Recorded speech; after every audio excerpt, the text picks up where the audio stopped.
ថ្លែងពីក្តីពិតនៃ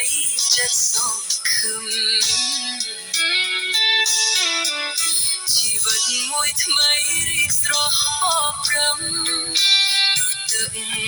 សន្សើរប្រោះព្រំបផាចំរៀងស្នេហ៍ខ្ញុំខុសពីលោកី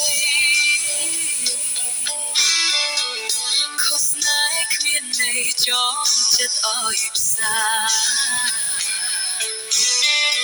ខ្ញុំស្នេហ៍ព្រះពិតជាអង្គសត្រាទ្រង់ភ្ជាប់សន្យាដោយព្រះវិញ្ញាណខ្ញុំអ្នកថោកទាបមានបាបធ្ងន់ក្រៃចុះតើហេតុអ្វីក៏ទ្រង់ប្រោះប្រាគឺព្រះស្រឡាញ់មនុស្សប៉ុនប្រមាណខ្ញុំត្រូវតប្រាស្នេហ៍ទ្រង់លោកស្រី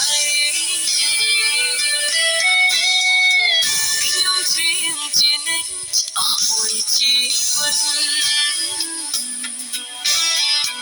ជាងកងសាន់ចិត្តរំចាំដល់ថ្ងៃព្រះអង្គយាងមកលើខ្ញុំឡើងថ្មីមង្គលសួស្តីតាំងនៅឋានសួគ៌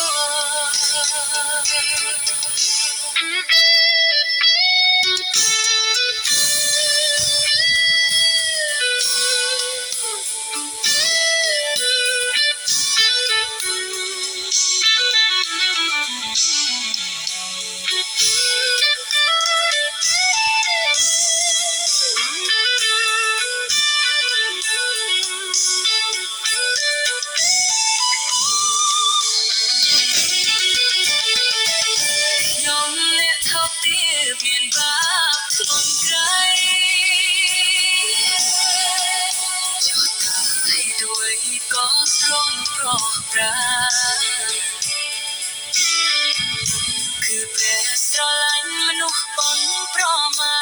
ណខ្ញុំត្រូវចូលប្រាស្នេហ៍ទ្រង់លោកស្រី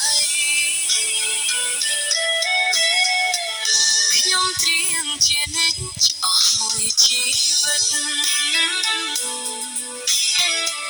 ជាងកុំសាន់ចិត្តរងចាំដល់ថ្ងៃព្រះអង្គយាងមកលើខ្ញុំឡើងថ្មី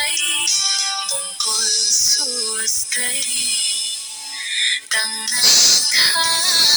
ន